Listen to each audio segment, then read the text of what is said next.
How are you doing today? Today is a great day. Today's workout we're calling equality, and we have another AMRAP 24 minutes, so we're looking for as many rounds as possible within that 24-minute time period. So setting up that timer to count down from 24 minutes is my preference of doing it, but you can always go the reverse and count up from 0 to 24 if that makes you happier as well. Whatever floats your boat. We have 10 repetitions of each movement again. Our movements, we're looking for a forward to reverse lunge, side plank pulse, and that's going to be 10 on each side. So 10 scap retractions, 10 wall sits with bicep curl, and to finish it off, we're going to do 10 hop squats to get that heart rate up a little bit and to get those quads firing up. All right, let's get into that first movement.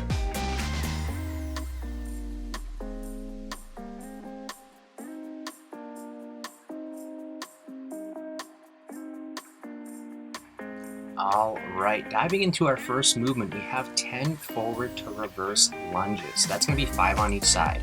It's going to start out with us stepping into that forward lunge. So a big step forward on that right side. We're going to control down into that forward lunge position, push through that front heel to get ourselves back up, and then we continue back on that same side into a reverse lunge.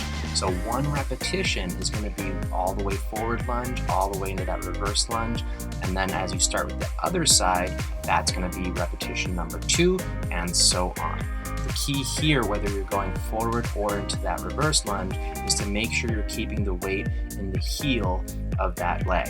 So on the forward side, that forward leg is going to be pushed through that heel. As you go into that reverse lunge, your planted leg, we're pushing through that heel to get ourselves back up. So 10 total here.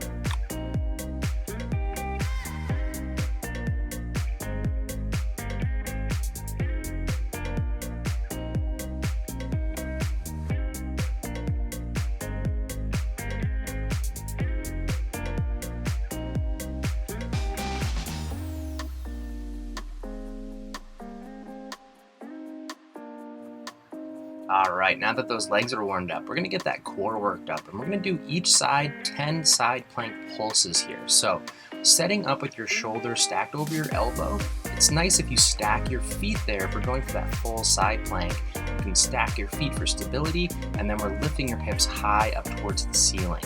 Now the pulsing effect here is as we lower your hips to try to tap the ground and then back up to the top. So that's the more advanced version. As Caitlin just switched here, we can do a modified version where we bend that bottom leg so you're resting more on the knee, and that top leg is extended so that the side of your foot is more for stability there. Same premise though, even if you're going from the knee, to help make sure we're pushing your hips high, controlled to tap down to the ground, and that's that pulsing effect. So as we switch over to the other side, again, try to keep with that same pattern that you had. If you did a few on your both feet extended, do that, and then you can always transition to that bent knee if you need to, just as Caitlin is here. So we're looking for 10 on each side.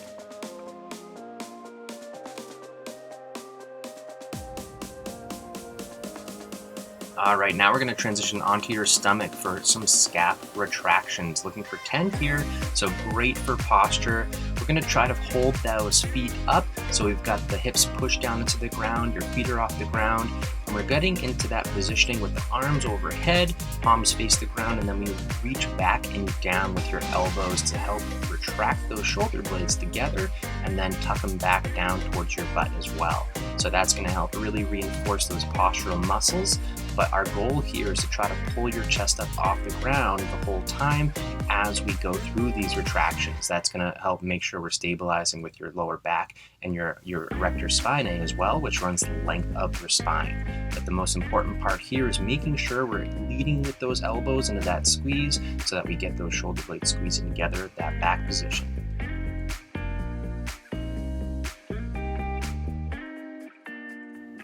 All right, now we're getting back up to your feet, and we're going to combine a wall sit with a hammer curl here. So setting up with the wall sit, your shoulders are back against the wall. We're trying to get your thighs parallel to the ground here. You can always adjust the angle if it's a little too challenging to get to that 90-degree angle.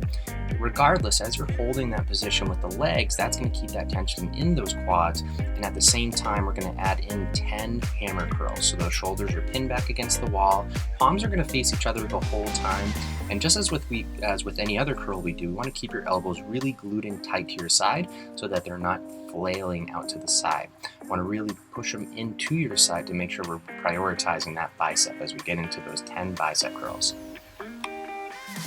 An added bonus, if you feel up to it, you can always try to push through your heels and lift your toes as you hold that wall sit. That's just going to help make sure that we get those quads burning nice and strong.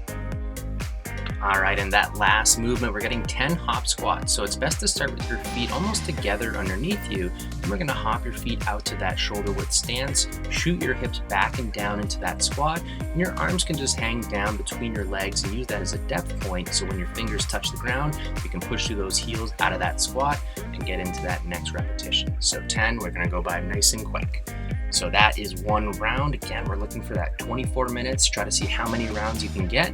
Try to push that pace, and there is no built-in rest here. So if you can get all the way through that 24 minutes without rest, huge high five for you. If not, just try to really minimize those rest periods so that you can try to really maximize the amount of rounds you get through this workout. So post in the comments that sweaty selfie. Let us know how many rounds you got, and we'll see you in the next workout.